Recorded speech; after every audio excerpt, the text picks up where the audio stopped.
안녕하십니까.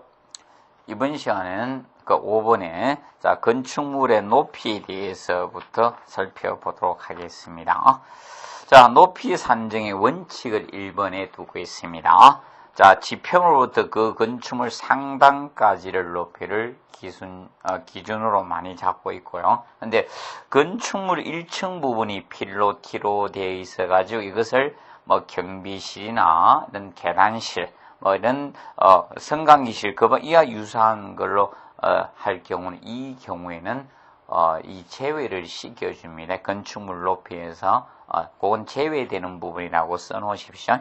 건축물 1층 전체를 필로 T 나오죠. 네, 이런 걸 써서 뭐 경비실 이런 용도로 사용할 수 있을 경우는 건축물 높이 산정에서 제외를 시켜줍니다. 거기 뭐 글씨가 좀 다 안 쳐져 있는데 요거는 제외 써놓으시면 돼. 제외를 해주시고, 그 다음에 두 번째, 가로구역별의 높이 제한을 건축물 높이 산정할 때, 이때 전면도의 중심선으로 높이를 기준을 잡고 있다는 겁니다. 전면도로. 그러면 보통 일반적으로 이제 가로구역에는 도로로 둘러싸인 1단의 대지를 가로구역이라고 칭하죠. 이럴 때 기준은 그때 높이 산정할 때 도로 높이도 중심하고 바깥 부분이 차이죠. 중심이 좀 높이 올라와 있죠. 그래서 도로 중심선을 기준으로 잡는다는 겁니다. 그런데 대지하고 접하는 노면의 고저차가 있을 때면 그때는 가중 평균한 것을 우리가 도로 높이로 봐주시면 되겠습니다. 그리고 건축물 대지 지표면과 전면도로보다 높을 때 그 기준 잡아두시면 돼요. 이때는 고체 2분의 1만큼 우리가 있는 걸로 봐주시면 됩니다. 이 도로가 전면 도로가 있는 것으로 봐준다. 다른 거 아니고 지금 대지가 높다는 거죠. 대지가 높고 도로가 이렇게 낮게 있다는 겁니다. 낮게 이렇게 있었다. 이런 낮게 있을 때 이럴 경우는 이 도로가 여기에 2분의 1 정도 위치에 올라온 걸로 봐준다는 거죠. 2분의 1. 그래서 여기 있는 걸로 계산해서 건축물 높이를 산정하겠다는 겁니다. 알아주시고, 그 다음에 이제 3번 1조 등을 확보해야 하는 높이 제한이 된 건, 우리가 보통 정북 방향 일정 거에 대해서 우리가 누구나 1조권은 확보해야 되죠. 그래서 그 1조를 위해서 우리가 할 때 높이 제한을 잘 때는 그래서 그 1번에 건축물 대지 지표면 인주대지 고저차가 있을 때는 지표면 평균 보통 가중 평균 해줍니다. 평균 수평을 지표로 보고 해주고 그런데 전용주거 즉 일반주 제한 지역에서 공동주택을 다른 복합으로 지을 때 그러면 그 상업지역에 주상 복합 건물이 지어지죠. 그래서 이래서 밑에는 상가고 위에가 공동주택이 지어졌다는 겁니다. 이때 높이 산정할 때는 가장 낮은 부분을 요걸 지표로 봐서 여기 기준에서 이렇게 측정을 하겠다는 겁니다. 이것이 높이가 된다. 공동주택 제일 밑에 하단 부분 요걸 지표면으로 봐가지고 높이를 산정하겠다는 것이 바로 2번 개념이 됩니다. 2번 간단히 기억하시고요. 그 다음에 네 번째 옥상 부분에 건축물 높이에 대해서 우리가 해놨습니다. 옥상 부분도 우리가 거실 용도로 직접 사용하면 높이에 산정이 되고 근데 건축물의 위에가 설비용이다. 뭐 승강기탑이나 계단탑, 장식탑, 망루 이런 것이 있을 경우는 수평 투영 면적 합계를 따져가 건축 면적에 얼마가 되느냐 이것을 우리가 봐주시면 됩니다. 그래서 그러면 기본적으로 요 개념이죠. 지금 현재 건물이 있을 때 여기에 승강기탑이나 이런 막루나 이런 게 톡 튀어나온 게 있을 때 이 전체 이제 수평 투영한 요 면적, 이 막루나 이런 돌출분의 면적이 그래서 이 건축 면적의 8분의 1을 넘느냐 초과하지 못하니까 되죠. 건축 면적의 이 면적에 대해서 8분의 1을 초과할 때 이 부분의 면적이 건축 면적의 8분의 1을 초과하는 경우는 모두 산입이죠. 모두 산입을 해줍니다. 8분의 1을 초과할 때. 그런데 건축 면적, 이 부분의 면적이 건축 면적의 8분의 1 이하일 때는 자, 12m 넘는 부분이 한해서 산입하겠다는 겁니다. 12m 넘는 부분. 12m 넘는 부분만 산입하겠다. 그럼 공제해 준다는 거죠. 넘는 부분만 산입을 하면 된다는 건데, 산입을 합니다. 그럼 예를 들어서 요 면적이 건축 면적이 8분의 1 이하였어요. 8분의 1 이하. 8분의 1 이하가 되면 지금 현재 여기 지표면이야. 가중평균 없다 보고 지금 현재 여기서 여기까지 높이가 50m다. 50m. 그리고 얘가 지금 현재 높이가 자, 이 14m라고 가정하면 여기에서는 8분의 1 이하가 되기 때문에 10이 넘는 부분에 한해서 그러면 50 플러스 자, 14 마이너스 12m 넘는 부분에 빼줘야 되겠죠? 14m 빼준 개념이 되겠죠. 그러면 52m가 건축물의 높이가 된다는 겁니다. 그래서 옥상 돌출 부분을 어떻게 처리할 것인가? 높이 산정에서는 이하가 돼서 12m 넘는 부분을 산입합니다. 그럼 이건 층수 산입할 때하고는 약간 차이가 있습니다. 그럼 8분의 1 초과하면 층수는 산입되죠. 8분의 2 하면 층수에는 산입이 안 됩니다. 그런데 높이는 조건부 산입이라는 거죠. 이 높이가 얼마 되냐? 이거는 조건부 산입을 하겠다는 거예요. 만약에 높이 산정일 때 10m 넘지 않으면 산입을 하지 않습니다. 그 개념을 우리가 알아두시면 되겠고. 자, 그 다음에, 자, 지붕마루 장식이나 꿀뚝, 옥상의 돌출 부분은 어떻게 처리하나? 이것은 산입하지 아니한 게 기본입니다. 근데 주의할 것은, 요거는 포인트는 옥상 돌출 부분에서는 난간벽이 포인트입니다. 난간벽. 자, 난간벽이, 자, 우리가 파라펫인데 난간벽이 공간이 그 2분의 1 이상으로 돼 있으면 자, 우리가 산입을 안 합니다. 자, 그런데 우리가 옥상이 이렇게 있을 때 난간을 갖다가 공간으로 안 해놓고 그냥 콘크리트나 이런 걸로 다 쳐버렸죠. 이렇게 난간을 이런 형태로 많이 쳤습니다. 그러면 이 경우, 이 공간을 안 된 콘크리트로 치는 난간은 그냥 산입을 하겠다는 겁니다. 그래서 난간벽을 잘 보셔야 됩니다. 공간 2분 이상이 공간으로 되어 있으면 높이에 산입을 하지 않습니다. 그 조건이 주어져야 돼요. 그냥 난간벽이라고 산입에서 제외되는 건 아니다. 보통 난간벽은 산입을 합니다. 그래서 2분 이상이 공간으로 돼 있을 경우는 높이에서 산입을 하지 않는다는 겁니다. 그 점에 대해서 좀 주의해 주시면 되겠습니다. 그 다음에 6번째 처마 높이 나오죠. 처마 높이. 지평으로부터 건축물의 지붕틀 또는 이와 비슷한 수평 지지하는 벽이나 깔돌이. 그래서 지붕틀 밑에 깔았다 해서 깔돌이죠. 이 깔돌이라든지 또는 자, 그 기둥의 상단까지 높이를 처마 높이라고 합니다. 요거는 지표면으로부터 산정됩니다. 그래서 수평 행가제를 받치는 벽이나 깔돌이 상단까지 높이가 보통 우리가 저거라고 칭합니다. 처마 높이입니다. 처마 높이. 자, 그리고 거기 반자 높이가 나오고 있죠. 반자 높이는 자, 방의 바닥면으로부터 자, 어디까지? 반자까지 높입니다. 이거하고 청고, 저 8번에 7번의 반자 높이와 8번의 청고 개념은 틀리죠. 그래서 청고는 이게 청고의 개념이고요.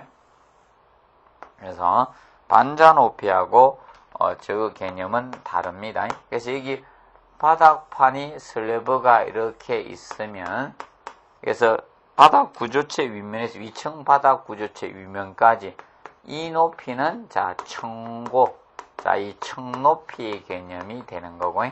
청높이고. 그런데 바닥 마감을 했습니다. 여기 이제 마감을 했어. 바닥 마감이 있고 여기에다가 반자를 이렇게 틀었습니다. 반자.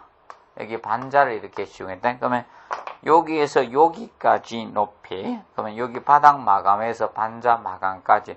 여기서 요 높이, 요거는 반자 높이고, 요 개념이 반자 높이고, 바닥 마감에서 반자 마감까지 높이, 반자 높이에요. 그러면 층 높이가 높죠. 반전 높이가 낮고요. 이렇게 보시면 됩니다. 그 층고하고 자 반전 높이하고 헷갈리지 않도록 해주시면 된다. 그러면 다르면 다 여기는 기본이 가중평균입니다. 가중평균. 층수는 가중평균이 아니지만 나머지는 가중평균 개념이 된다는 것을 여러분들이 알아두도록 해주시면 되겠습니다. 그 점 기억하시고요. 그 다음에 이제 아홉 번째 층수가 나오는데, 자, 층수는 우리가 보통 지하층은 층수에 산입을 하지 않습니다.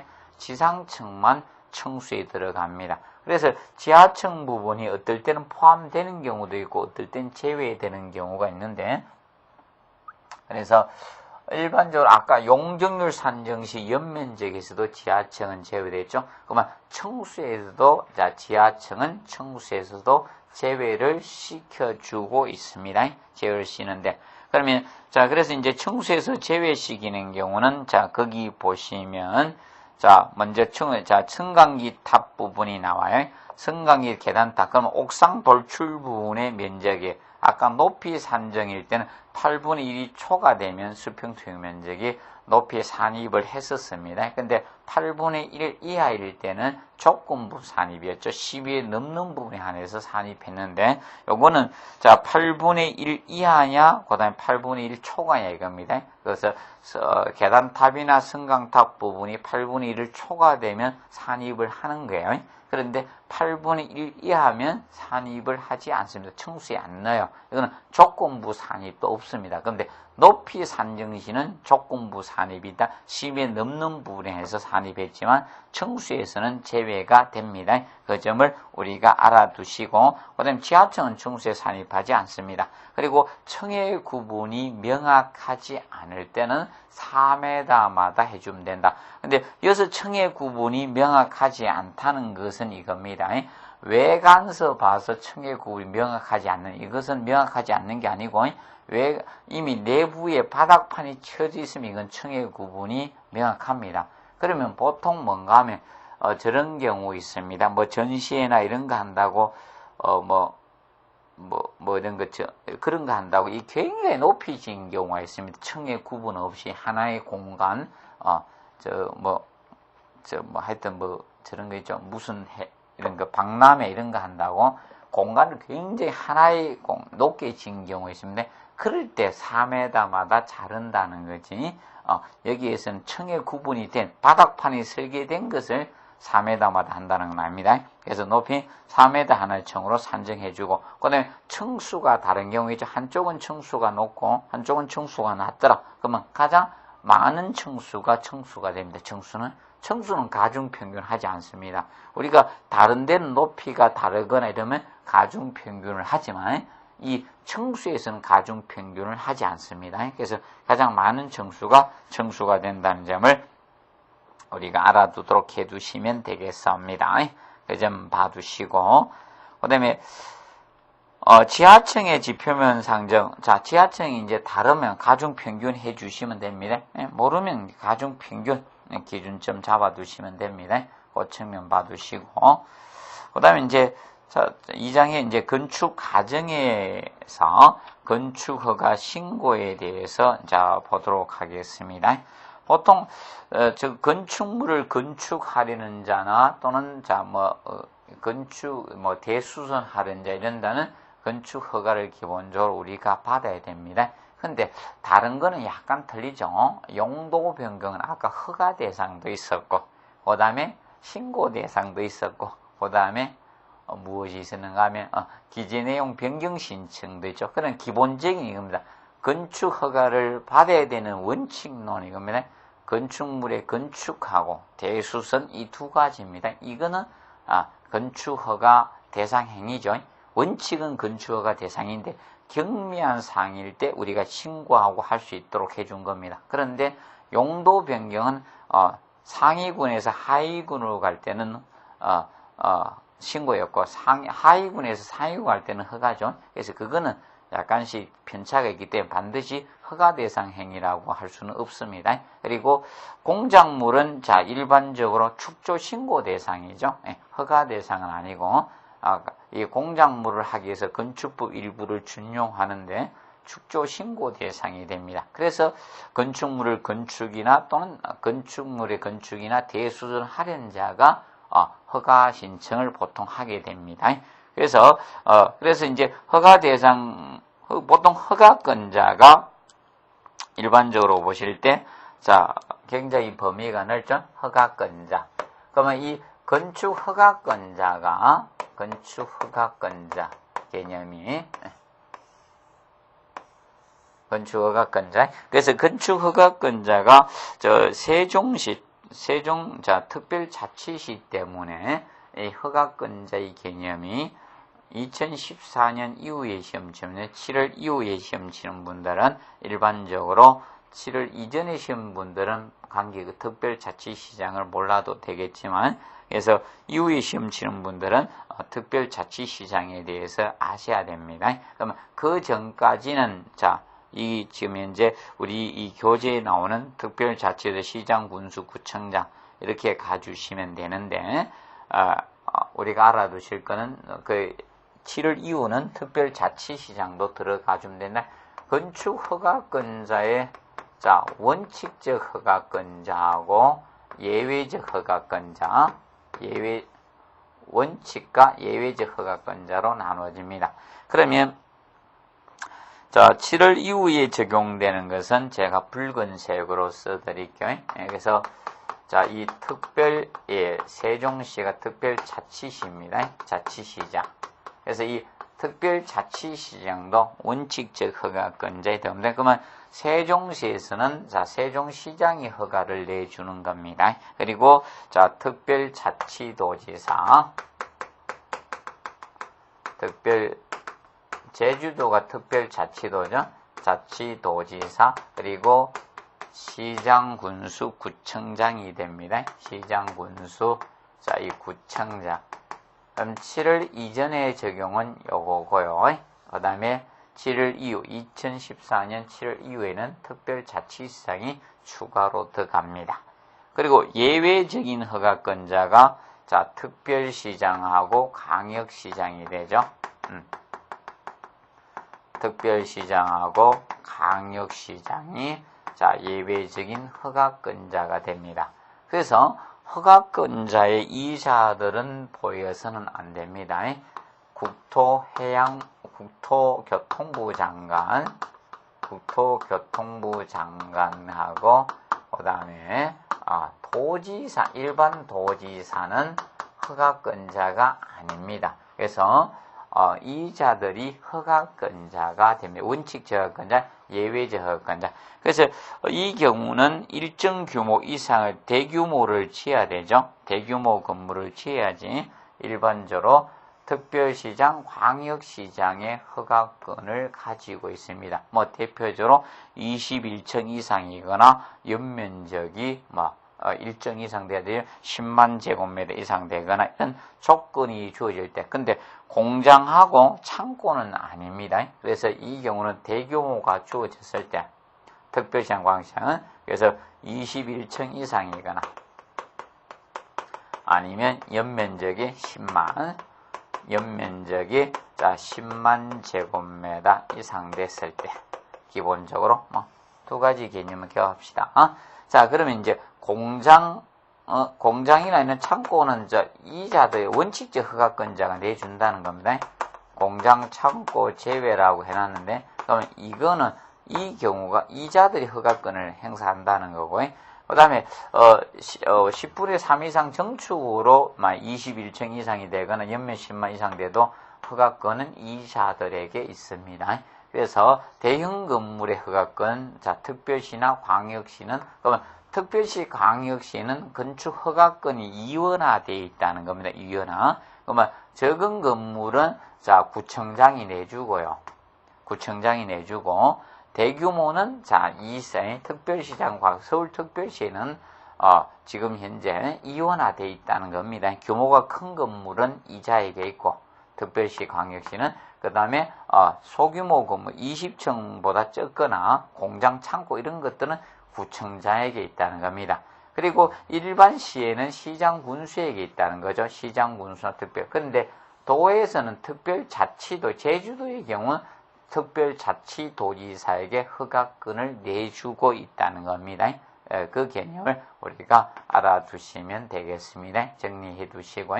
그래서 보통 여러분 이 특별자치시장, 특별시장, 광역시장, 특별자치도지사, 특별자치시장하고 일반 도지사를 광역지방자치단체장이라고 보통 하고요.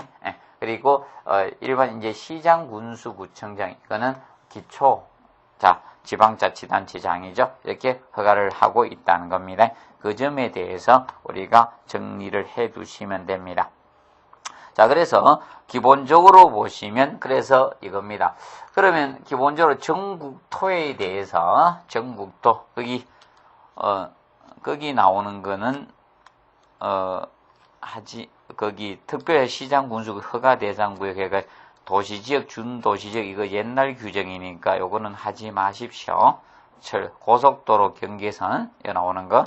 그래서 거기 대상 그거를 외우지 마십시오. 이거는 옛날 규정입니다. 그래서 이 규정은 없어졌습니다. 그래서 일단은 전국토에 대해서 이렇게 가는 거죠. 이 자들이 모든 용도지역, 전국토에 대해서 이 자들이 허가권자가 이 자들이 행사를 합니다. 전 용도지역 모든 데서. 그래서 거기 보면 고속도로 경계 100m 이런 거 잡고 있죠. 이거는 하지 마시기 바랍니다. 이 규정은 옛날 없어졌습니다. 봐두시고. 그래서 요거 봐두시면서 요거 기준을 설정을 해 두시기 바랍니다. 그래서 허가권자, 이 자들이 허가권자가 된다는 점 기억하십시오. 그리고 그 다음에 이제 이 도지사의 승인권이라는 것은 다른 게 아니라 보통 시장 군수가 허가를 하고자 할 때 허가권은 일반 시군에서는 시장 군수가 허가권자라는 겁니다.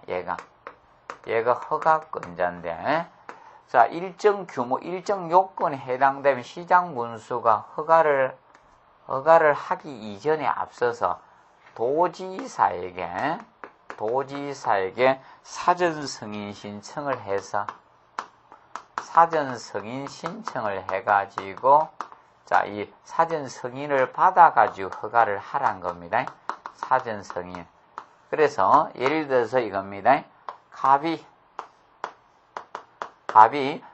시장 군수에게 허가 신청을 했습니다. 허가 신청에 필요한 자료를 다 해가지고 도면하고 설계 도서를 해서 허가 신청을 했습니다. 그러면 시장 군수가 허가권자인데 허가권자가 바로 허가할 수는 없다는 겁니다. 그러면 먼저 허가 신청을 하게 되면 시장 군수는 사전 승인 신청해서 사전 승인이 떨어지면 시장 군수가 어떻게 허가를 하라는 겁니다. 허가를 하는 거예요. 또 허가권자는 이 자지만 이 도지사에게 사전 승인을 받아라는 겁니다. 그래서 이 도지사, 예를 들어서 경기도지사나 이런 사람들은 도의 도지사들은 허가권을 행사를 못합니다. 그러면 특별자치도 제주도 도지사는 허가권을 행사할 수 있지만 이 도지사의 경우는 허가권이 없습니다. 단지 이 도지사 사전 승인권자의 개념이 되는 겁니다. 사전 승인권자가 됩니다. 승인이란 것은 상급 행정기관이 하급 행정기관의 행정행위가 옳다고 인정해주는 게 승인이죠. 이게 승인권을 우리가 행사하는 개념이 됩니다. 정리해 두시고. 그러면 일반적으로 앞에서 특별시장, 광역시장이 허가권을 가졌던 대규모 건물 21층 이상이거나 연면적 10만 제곱미터 이상 된다. 이런 건물에 대해서 대표적으로 이런 경우는 저걸 하겠다는 겁니다. 그래서 특별시장, 광역시장 허가하는 그걸 갖다가 도지사도 승인을 우리가 한다는 겁니다. 승인. 그래서 그 개념을 우리가 알아두도록 해두시면 되겠습니다. 자, 그리고 자연환경 수질보호에서 도지사가 지정 공고하는 것에서 자연환경 수질보호적인 측면에서 우리가 다룬 것. 그러면 이 경우에는 그래서 그다음에 이제 그러면, 자, 요 사전 승인을 우리가 신청해야 되는 그 기준이 21층 이상, 21층 이상이거나 또는 연면적이 10만 제곱미터 이상, 연면적 10만 제곱미터 이상이거나, 그래서, 그 다음에, 이제, 자, 이 자연보호나, 자, 자연환경이나 수질보호 관련된 거. 자연환경, 예, 수질보호 관련돼서, 요거는 도지사가 지정 공고하는 구역이 돼야 됩니다. 도지사가 지정 공고하는 구역에서 일정 규모가 되면, 우리가 저걸 하게 됩니다. 일정 규모가 되면. 도지사가 지정 공고하는 구역에서 도지사가 지정 공고하는 구역 내에서 자, 요거는 3층 이상이거나 또는 연면적 3층 이상이나 자, 아니면 자, 연면적 합계가 1000 이상일 때 연면적 합계가 1000제곱미터 이상이 될 때 자, 일정 시설이 돼야 됩니다. 요거는 그래서 우리가 학습할 때 그거 시설이 뭐 위락시설, 숙박시설 관련된 거 나올 겁니다. 뭐 이런 것들은 등등은 우리가 일정 저거를 받고 승인 내주란 겁니다. 봐두시고 위락시설과 숙박시설에 대해서 또는 뭐 다른 개념도 있죠. 뭐 공동주택이나 근린생활시설 이런 것도 여기에 해당이 되지만 그런 것을 우리가 사전 승인 신청을 갖다가 해서 승인을 받고 우리가 내주게 됩니다. 우리가 알아두시고. 그래서, 거기에 세부적인 거, 자, 몇 가지 더 해드리면, 거기, 자, 요렇게 하시면 되겠습니다. 우리가, 자, 신입, 회사원들이 들어왔습니다. 그러면, 신입 그걸 해주죠. 그러면, 3층 이상 연면적 1000 기준에서, 자, 시설들이 무엇이 있는가 하면 공동주택에서 자 출근을 합니다. 그러면 업무시설 가서 우리가 일을 보겠죠. 업무시설 오늘 회사에 갔습니다. 회사에 가서 업무시설에서 업무를 보고 누가 신입생이 들어와서 자 한영일을 합니다. 그러면 일단은 자 일반 음식점에 가서 보통 자 고기를 먹죠. 고기를 먹고 술 한잔 했습니다. 그리고 이제 2차를 가죠. 2차에는 위락시설에 많이 가죠. 위락시설에 갔다가 다음에 여기서 필링 끊기면 숙박시설에 가 있어야 됩니다. 숙박시설. 그래서 이 5개 시설이 되죠. 이 5개 용도. 자연환경 수질보호에서 도지사가 지정 공고하는 구역에서는 자, 3층 이상, 연면적 1000제곱미터 이상 되면 이런 경우 사전 승인 대상 개념이 됩니다. 기억하시고 그 다음에 자, 네 번째로 주거환경이나 교육환경상 관련된 거 주거환경하고 교육환경이 나올 이때 자, 그래서 이제 도지사가 지정 공고하는 구역입니다. 이것도 도지사가 지정 공고하는 거예요. 자, 여기 이제 법률에 들어온 계기가 요거죠. 요거는, 자, 우리가 한강 주변이 오염되다 보니까 이런 것 때문에, 이런 것 오염되면, 자, 우리 한강으로 이 오염 물질이 막 들어오죠. 그래서 여기 허가권을 갖다가, 일반 자리에서 서울의 경우 뭐 가평이나 양평, 이런 군수들이 시장이나 마음대로 허가하지 못하게 이 경기도지사에게 사전 승인을 받도록 한 거죠. 그 다음에 이제 교육환경, 자, 이 주거환경상 들어온 게 일산시, 고양시 때문에 들어온 거죠.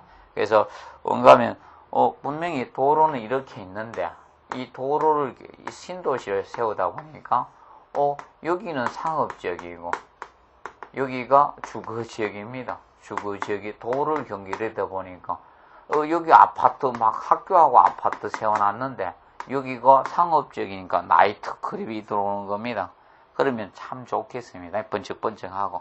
그래서 안 좋죠? 예, 날 보러 와요 이러고 그러는데 그래서 여기 호객행위하고 그러면 여기 주거환경 교육환경상 좋지 않죠. 그래서 여기에 위락시설하고 숙박시설 여기는 규모와 관계없이 교육항의 주거 환경과 관련돼서는 위락시설과 숙박시설에 대해서는 규모와 관계없이 사전 승인 대상이 되는 거고요. 자연환경 수질보호에서 여기 위락과 숙박은 면적이 관계가 있고요. 면적.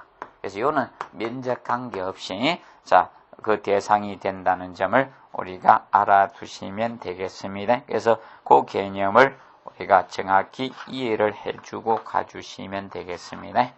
봐두시기 바랍니다. 그래서 도지사 사전 승인 개념은 조금 정확히 우리가 해두시면 되겠습니다. 도지사 사전 승인의 개념은 그럼 보통 이제 승인 신청하면 별일 없는 한 50일 이내에 우리가 사전 승인을 시장군수에게 통보를 해 주시면 되는 겁니다. 그 개념을 정리를 해 두시고요.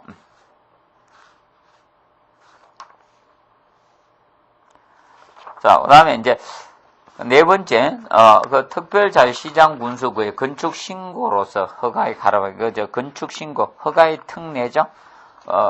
건축신고라는 것은 허가의 특례 개념을 우리가 건축신고라고 합니다. 건축신고. 그래서 이 건축신고 부분에서는, 거기 4번에 앞에다가 똑같이 빨간색으로 하나 써주시고요. 7월 이후에 시험 치는 분들은 거기다가 하나 정리를 해 두시면 되겠습니다. 그래서 특별자치시장이 하나 더 들어가면 됩니다. 그래서 제일 먼저 건축신고에 대해서는 바닥면적 합계가 85제곱 이내 정축, 개축, 재축인데 소규모 바닥면적 합계가 정축, 개축, 재축의 범위가 85제곱 이내가 되는 면적이 크지 않다는 거거든요. 거기의 경우는 우리가 신고하면, 건축 신고를 하면 건축 허가 받은 것으로 봐준다는 겁니다.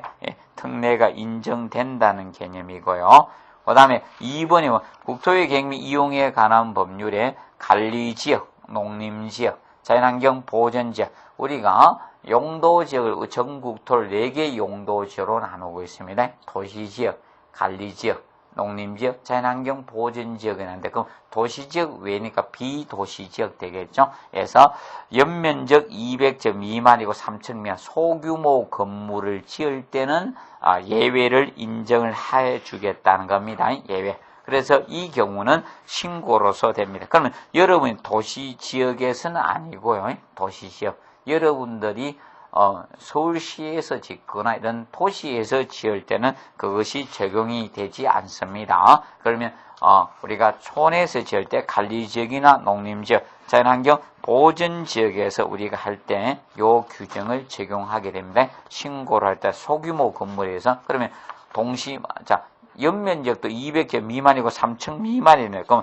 3층은 해당되지 아니합니다. 좀 주의해 주시면 되겠습니다. 그래서 3층 미만이니까 2층까지 가능하다는 거죠. 2층까지. 그래서 그 점을 여러분들이 알아두도록 해 두시면 되겠습니다. 그래서 정확히 구분 좀 해 두시기 바랍니다. 그런데 그 갈로 속에 다만 나왔는데 이 지구 단위 계획구역이 과거에는 1종, 2종 이렇게 나눴는데 이게 통폐합되면서 2종 개념이 없어졌죠. 옛날에. 그래서 이 지구 단위 계획 거기에서 알아두실 거는 그걸 약간 바꾸어 주십시오.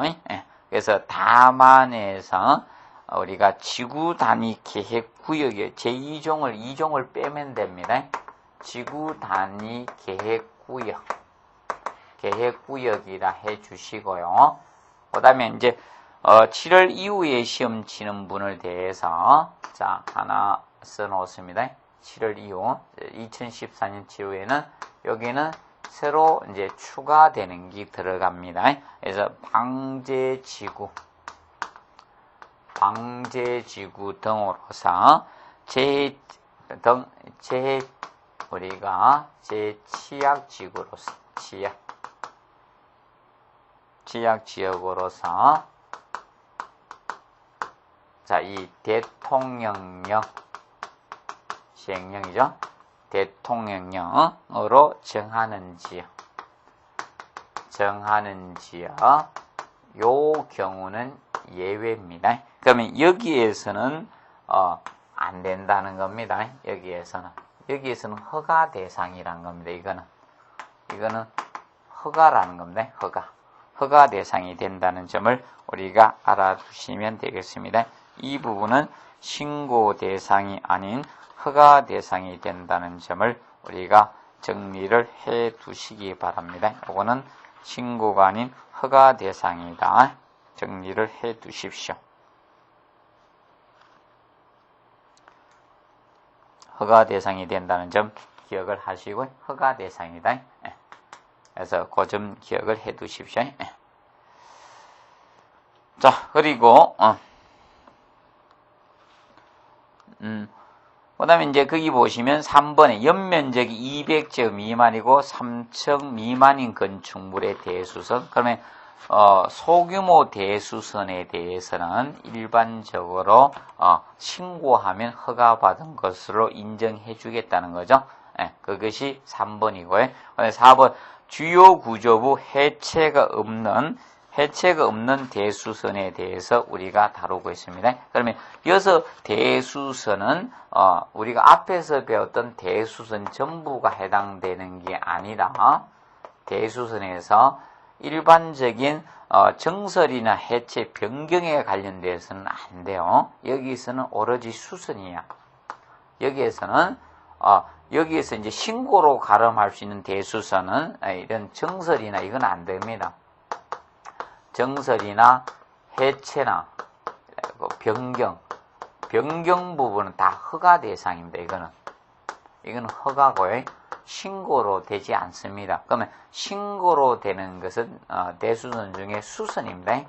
수선하는 것. 간단히 기둥 3개를 만약에 수선한다든지 이런 수선의 개념만 인정되는 것이지 여기에서 전반적으로 다 되는 것은 아니라는 점을 여러분들이 꼭 명심을 해 두시기 바랍니다. 그러면 우리가 대수선 앞에서 봤을 때 내력벽을 정설 해체하거나 벽면적을 30제곱미터 수선 변경하는 했죠. 그러면 거기에서 수선 개념만 인정되고 있다는 겁니다. 수선 개념. 그래서 일반적으로 모든 대수선이 여기에 들어가는 건 아닙니다. 그러면 소규모 건물의 대수선에 대해서는 다 인정을 해줍니다.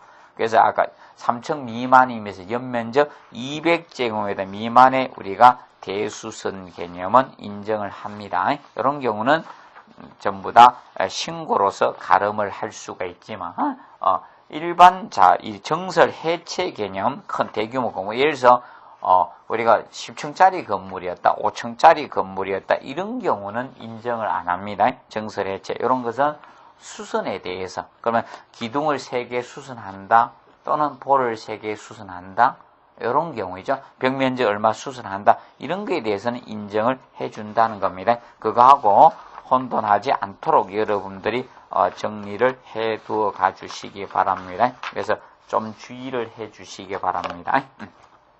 자, 그리고 그 5번에 보시면 그 밖에 참 여기서 조금만 더 설명해 줄게. 근데 이거는 아닙니다. 미간지구. 자, 미간지구의 우리가 외부 형태나 외부 형태 우리가 변경이나 하죠. 이런 것은 이건 허가 대상입니다. 이건 허가. 다가구 다세대 주택 경계벽하고 다가구 주택이나 이런 다세대 주택 여기에 경계벽 하는 거 경계벽. 자, 이런 것은 저거 없습니다. 신고로 가름할 수 있는 경우 없습니다. 이거는 무조건 허가예요. 허가 대상입니다. 정설 해체 변경하고 수선 중에서도 수선에 대해서 그러면 대수선은 사실 정설하거나 해체 수선 변경하는 것까지 포함됐었죠. 근데 이거는 허가로 가고요. 그래서 대규모 건물에서는 수선만 우리가 인정된다는 것을 우리가 알아두시죠. 신고로서 가름될 수 있다는 것. 그리고 그 밖에 소규모 건물로서 대통령이 정하는 건축물의 건축 예를 들어서 연면적의 합계가 100제곱미터 이하인 건축물의 건축이나 아니면 높이 3m 이하의 정축행위라든지 이런 것들이 바로 그 대통령령이 정하는 건축물의 건축 개념이 됩니다. 그래서 신고로서 허가에 가름하는 개념, 그래서 허가의 특례가 바로 건축 신고 개념이 됩니다. 꼭 간략히 알아두시기 바랍니다. 정리해 두시고. 그 다음에, 거기 보시면, 건축 허가 신청은, 자, 허가 받은 자가 허가 신청에 정하는 서류 첨부에서 허가 신청하시면 되고, 그 다음에 건축 허가의 취소입니다. 자, 건축 허가의 취소적인 측면에 보시면, 허가권자는 허가받은 1년 이내에 공사에 착수하였으나, 자, 공사를 착수하지 않거나 또는 공사를 착수했으나 공사 완료가 불가능 인정할 경우 그 허가를 취소해야 되죠.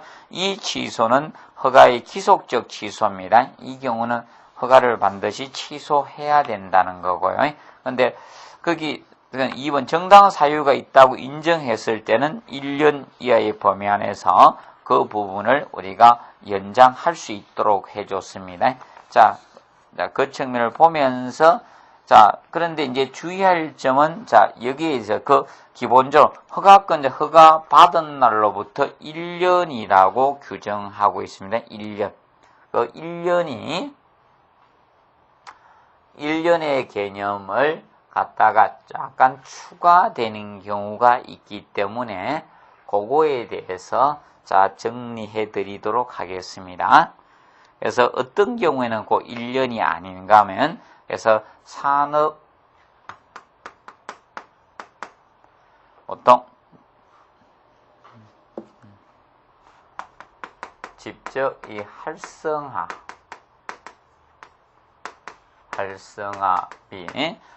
공장 설립에 관한 법률에 따라서 공장 설립에 관한 법률 자, 이 법률에서 이제 법률에 따라서 이 공장을 갖다가 자, 공장의 신설이나 아니면 정설 또는 업종 변경, 업종을 갖다 바꾸겠다. 업종 변경.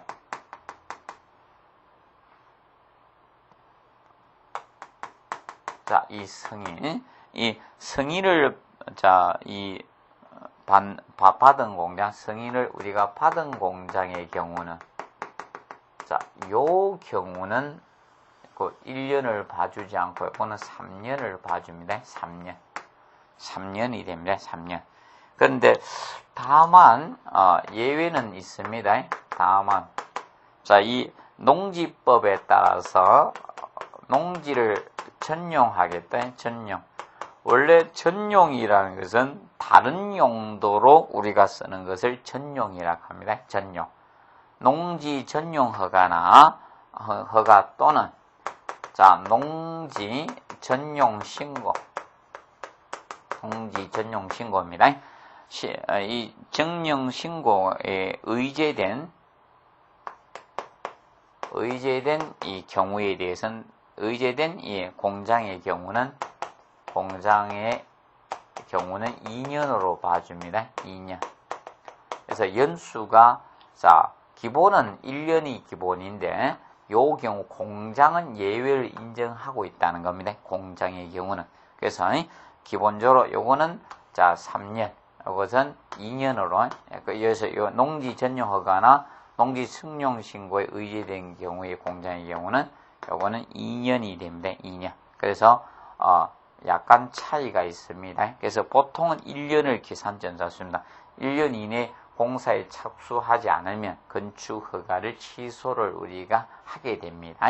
기속적 취소인데 이때 그러면 이제 건축 허가를 취소할 때 이때는 저겁니다. 청문 절차를 우리가 부여하지 않습니다. 그러면 보통 청문 절차는 보통 이런 경우에 보통 청문 절차를 가집니다. 그래서 우리가 보통 허가나 이런 것을 행정 처분을 갖다 취소할 때 청문 절차를 보통 부여해 줍니다. 의견 진술 기회를 우리가 줍니다. 그런데 이 건축허가의 취소에 앞서서는 일반적으로 청문 절차를 부여하지 않습니다. 그러면 위반 건축물에 그걸 취소할 때는 이 청문 절차가 부여되지만 이 건축허가를 착수를 안 해가지고 건축허가가 취소될 때는 이 청문 절차를 부여하지 않는 것이 기본 원칙이 됩니다. 간략히 알아두시고요. 자, 그 다음 이제 건축물의 설계 개념이 나오는데, 건축물의 설계에서는, 자, 건축사에 의한 설계가 나오죠. 그래서, 자, 일반 건축사에 의한 설계는 두 가지 개념이죠. 그래서, 이 허가 대상, 시장 군수, 그치, 허가 대상 건축물이나 건축 신고에 대한 건축물이라든지 또는 주택법에 따라서 사용 승인을 얻은 후 20년 이상 경과돼 리모델링하는 건축물 이런 경우는 건축사가 설계하라는 겁니다. 그런데 경미한 경우는 예외를 인정하기 때문에 건축사가 아닌 사람도 설계할 수 있다는 겁니다. 그러면 바닥면적 합계가 85제곱 미만의 정계 재축이라든지 연면적 200제곱 3층 미만의 건물의 대수선, 그리고 뭐 소규모의 경우는 인정하겠다. 읍면지역에서 건축하는 연면적 200제곱 이하인 창고나 농막 같은 이런 작은 것, 축사, 작물 재배사 같은 400제곱 이하 이런 경우는 건축사가 아닌 자도 설계를 할 수 있다는 겁니다. 그 측면 보시고, 그 다음에 건축 시공의 허용 오차와 관련돼서는 거기 허용 오차 부분에 대해서 우리가 정리를 하십시다. 허용 오차. 그래서 거기 4번에 허용 오차가 나오죠. 대지에 관련 허용 오차가 나오고, 그러면 건폐율은 0.5% 이내입니다. 그러면 일부러 허용 오차를 내 가지고 늘리는 사람도 있겠죠. 건축 면적이나 연면적을 늘리는 사람이 있습니다. 그런 사람들을 제한을 하기 위해서 건폐율은 0.5%이면서 건축 면적 5제곱미터 초과할 수 없도록 해놓은 겁니다. 그럼 일부러 대규모가 되면 건폐율 0.5%라고 해도 커지면 굉장히 커질 수가 있거든요. 최대한은 0.5% 이내로 해야 돼 5제곱미터 초과할 수 없도록 규정을 하고 있는 겁니다. 그리고 용적률은 보통 1%를 제한되고 있고, 근데 1%가 연면적 30을 초과할 수는 없도록 규정을 최대가 30제곱미터, 초과 30제곱미터까지밖에 안 된다. 그럼 연면적이 커지면 예를 들어서 용적률 1%가 엄청난 차이가 되죠. 10만의 1%가 엄청나다는 겁니다. 그렇기 때문에 30제곱미터를 최대한을 두고 있는 겁니다. 그리고 건축선 후퇴 거리는 3%고, 자, 그 다음에 인접선 내 건축물 이 거리 3%가 됩니다. 3%. 그리고 이제 건축물 관련 허용 오차가 나와 건물 높이, 평면 길이, 출입구 너비나 반자 높이는 2%죠. 그러면 벽체나 바닥판 두께는 3%가 됩니다. 그래서 우리가 허용 오차를 공부하실 때 이렇게 학습하시면 될 것 같습니다. 그래서 0.5%짜리가 대지하고 같이 하면 0.5%짜리가 우리가 건폐율이었죠. 건폐율 개념이었고, 그 다음에 1%짜리가 용적률이었고, 용적률. 그리고 2%짜리들이 바로 이겁니다. 거기 보시면, 자, 건축물 높이, 평면 길이. 자, 이 건축물, 높이고, 그 다음에, 자, 거기 평면 길이, 건축물의 평면 길이다. 건축물의 평면 길이다. 그 다음에, 그래서 거기 보면, 반자 높이다. 반자 높이. 그리고 출입구 너비. 자, 그래서, 2%짜리는 전부 다 뭐가 들어가는가 하면 끝에 2자가 들어갑니다. 2자가. 얘만 예외. 2자가 아니고 비차입니다. 그래서 다 2자가 들어갑니다. 얘만 비고 2%고, 그 다음에 3%짜리는 이겁니다. 건축선 후퇴 거리. 뒤에 문장에 거리가 붙어요. 거리가 붙거나, 뒤에 문장에 건축선 후퇴 거리, 이격거리는 거리가 붙다든지, 또는 아니면 벽체 두께, 바닥판 두께, 두께가 붙어요. 벽체 두께. 벽체 두께, 바닥판 두께, 이렇게 두께가 붙습니다. 벽체 두께. 그래서 두께가 붙습니다. 바닥판 두께. 그래서 바닥판 두께. 그래서 이렇게 공부하면 되죠. 거리는 두께가 삼삼한 사람이 다녀야 된다. 이렇게 해서, 허용 오차는 이렇게 나오고 있습니다. 그래서 간략히 알아두시기 바랍니다. 오차 나오면 힘듭니다. 뭐 이런 거 웬만한 시험에 이게 다 나오거든요. 그래서 우리도 나올 수 있으니까, 그래서 오차가 나오면 좀 힘들어질 수 있으니까 좀 잘 보시기 바랍니다. 그리고 이제 사용 승인은 이거 좀 공사 완료됐다고 본인이 마음대로 사용할 수는 없죠. 그러면 우리가 이 공사가 완료된 건축물에 대해서는 공사감리자가 작성한 감리 완료 보고서하고 공사 완료 도서를 첨부해서 건축주가 허가권자에게 사용 승인을 신청해야 됩니다. 그럼 이제 사용 승인 신청을 받은 허가권자가 일정 기간에 사용 승인을 위한 검사를 우리가 7일 이내에 우리가 하게 됩니다. 그래서 이제 적합 여부를 따져서 사용 승인을 우리가 발급해 주면 됩니다. 그런데 일정 기간 내에 사용 안 하더라, 이거 깜빡 잊어먹었습니다. 그럼 사용하면 됩니다. 이거 뭐 사용 승인 거부도 안 하고 사용 승인서도 우리가 발급도 안 해주고 이러면요, 사용하시면 됩니다. 일정 기간에. 그리고 기본 원칙은 사용 승인을 받은 후가 아니면 사용을 못 하죠. 그리고 그런데 기본적으로 예를 들어서 사용 승인 안 받고 사용하는 방법은 임시 사용 승인을 얻어가 사용하는 방법이나 사용 승인 신청을 했는데 저쪽에서 아무런 답이 없어. 그럼 사용하시면 됩니다. 그 측면 보시고, 그 다음에 이제, 그 건축물의 유지 관리와 관련돼서는, 저거 정도 한번 봐두시고, 건축물 철거와 관련돼서 간단히만 알아두시면 됩니다. 그래서 이 철거, 우리가, 그 신고를 우리가 해야 되죠. 그래서 이 철거에 대해서는 멸실은 보통 30 이내 멸실 신고하면 되고, 사후 신고죠.